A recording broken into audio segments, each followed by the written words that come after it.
Hi friends, आधी तुम्ही ह्याचं टेक्स्चर बघा, त्याचं क्रीमीनेस बघा, त्याच्यावरती असलेली ग्लेज बघा. आहे ना टेम्पटिंग. ही आहे कुळथाची पिठी, कोकणी लोकांचं एकदम कम्फर्ट फूड. कुळथाची पिठी आणि भात म्हणजे स्वर्गसुख. चला आपण ह्याची रेसिपी बघूया. माझ्याकडे हे कुळथाचं पीठ आहे. हे मी कणकवलीहून मागवलेलं. हे रेडीमेड पीठ आहे. या पिठात फक्त भाजलेले कुळीथ, धणे आणि हळद इतकंच साहित्य आहे. आता एका बाउलमध्ये मी 6 चमचे कुळथाचं पीठ घेते आहे आणि वाटीप्रमाणे हे जे पाणी ओतण्याची वाटी आहे त्याचं अर्धी वाटी पीठ घेतलं आहे. तर अर्ध्या वाटी पिठासाठी आपण 1 वाटी पाणी टाकून त्याच्या गुठळ्या काढून घेऊ आणि पूर्णपणे व्यवस्थित मिक्स करून घेऊ. त्याच्यानंतर आपण त्यामध्ये अजून 1 वाटी पाणी टाकून हे मिक्सचर तयार करून घेऊया. पिठाच्या गुठळ्या न होता एकसंध स्लरी तयार होईल असं मिश्रण आपण रेडी करायचं आणि हे बाजूला ठेवून द्यायचं. आता गॅसवर एक पॅन ठेवून त्यात आपण तेल गरम करत ठेवायचं. साधारण 1 मोठा चमचा तेल आपण पॅनमध्ये घेऊया. तेल गरम झालं की त्याच्यामध्ये आपल्याला कढीपत्ता टाकायचा आहे. एक उभी चिरलेली हिरवी मिरची टाकूया. मी आता एकच मिरची टाकते कारण नंतर मी थोडासा तिखट मसालाही टाकणार आहे, त्याच्यामुळे मिरची कमी जाते. थोडा जास्त कांदा असलेली पिठी ही खूप भन्नाट लागते, त्याच्यामुळे मी एक मोठ्या आकाराचा कांदा बारीक चिरून घेतलेला आहे, तोही आपण ह्या फोडणीमध्ये टाकूया. गरम तेलावरती ही फोडणी छानपैकी परतून घेऊयात, अगदी कांदा गुलाबी रंगावरती येईपर्यंत. ही फोडणी छान भाजून घेतली की पिठीची चव अगदी वाढते आणि म्हणूनच थोडासा वेळ घेऊन फोडणी चांगली परतून घ्या. चिरून घेतलेली अर्धी कोथिंबीर मी आता ह्या फोडणीत टाकणार आहे. फोडणीतली कोथिंबीरीची चव अतिशय छान लागते, म्हणून मी अर्धी कोथिंबीर फोडणीत टाकून चांगली फोडणीसोबतच परतून घेते आहे. आणि उरलेली अर्धी कोथिंबीर मी आपण जी पिठीची स्लरी तयार केली आहे त्याच्यामध्ये टाकते आणि तीही चांगली ढवळून घेते, कारण पिठी खाली बसते आणि त्याच्या गुठळ्या होतात. आता फोडणी छान झाली आहे, ह्याच्यामध्ये आपण ही बनवलेली पिठीची स्लरी टाकूया.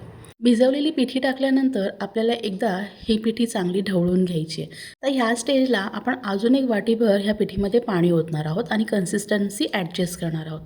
जर तुम्हाला वाटत असेल की पिठी फार थिक झाली आहे तर तुम्ही पाणी टाकून त्याची कन्सिस्टन्सी ॲडजस्ट करू शकता, आणि जर तुम्हाला वाटत असेल की पिठी फार पातळ झाली आहे तर तिला थोडा वेळ जास्त उकळी काढून घ्या की जेणेकरून ती घट्ट होईल. या दरम्यान आपल्याला पिठी सतत ढवळत राहायची आहे, कारण हीटमुळे ती खाली लागण्याची शक्यता असते.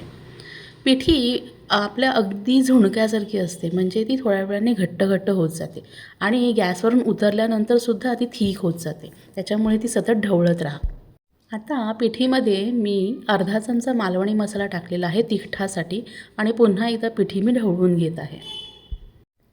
गॅस मिडियम फ्लेमवर ठेवून आपल्याला पिठीला उकळी काढायची आणि मध्ये मध्ये सतत ते ढवळत राहायचं आहे की सी टू इट की ती खाली लागणार नाही.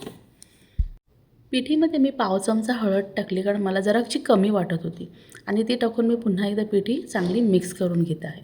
कधी कधी बाजारात रेडीमेड मिळणाऱ्या पिठीमध्ये असे मसाले किंवा धणेपूड आणि हळद व्यवस्थित मिक्स केलेली नसते. ह्या पिठीमध्ये सगळं होतं, पण मला जरा हळद कमी वाटली म्हणून मी टाकली. तुम्ही ती कम्प्लिटली स्किप करू शकता.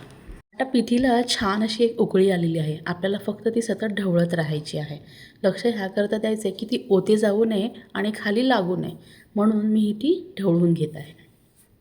आता 5 ते 7 मिनिटांनी आपली ही पिठी अशी छान दाटसर झालेली आहे. पिठीला असं मध्ये मध्ये सतत ढवळत राहायचं आहे, तिला उकळी येऊ दे आणि ओपन ठेवूनच तिला ढवळायचं आहे आपण. आपली पिठी ऑलमोस्ट रेडी होत आलेली आहे. मी तिला अजून 2 ते 3 मिनटं गॅसवर तसंच उकळी येऊ दिली आणि त्याच्यानंतर गॅस बंद करून तिला झाकून ठेवलं. आता गॅस बंद करून 5 ते 7 मिनटं झालेली आहेत. आता तुम्ही ह्याचा फायनल रिझल्ट बघा. हा ग्लेज बघा, हा स्मूथनेस बघा, हा थिकनेस बघा. छान दिसते ना? जितकी ही छान दिसते तितकीच ही अगदी कम्फर्टिंग आहे. इतकं छान वाटतं ना, नुसती भाताबरोबर खायला एक पापड असताना, केळ्याचे काप असताना किंवा फिश फ्राय असताना ही अगदी भन्नाट लागते. आज मी पिठीसोबत भात आणि बटाटा फ्राय केला आहे. तुम्हाला मी हे ताटात वाढून दाखवते. पिठी हे मालवणी लोकांचं कम्फर्ट फूड आहे. अगदी बाहेर धो पाऊस असू दे, खूप थंडी पडलेली असू दे, अगदी माणूस आजारी पडलेला असू दे, पिठी भात खाल्ला की तो तरतरीत. तर आज माझ्या घरी पिठीसोबत मी बटाटा फ्राय केलेला आहे. त्याचीही रेसिपी मी माझ्या यूट्यूब चॅनलवरती देईन, तीही तुम्ही नक्की जाऊन बघा. अगदी सिंपल रेसिपीज आहेत आणि अतिशय टेस्टी लागतात. आपलं मन आणि पोट दोन्हीही तृप्त होतात अशी रेसिपी आहे ही. तुम्हाला ही कुळीथ पिठाची रेसिपी आवडली असेल तर तुम्ही नक्की ट्राय करा आणि मला कमेंट्समध्ये तुमचा एक्सपिरियन्स नक्की शेअर करा. आपण पुन्हा भेटूया आपल्या पुढच्या रेसिपी व्हिडिओमध्ये. आणि हो, चॅनलला सबस्क्राईब करायला विसरू नका. बाय.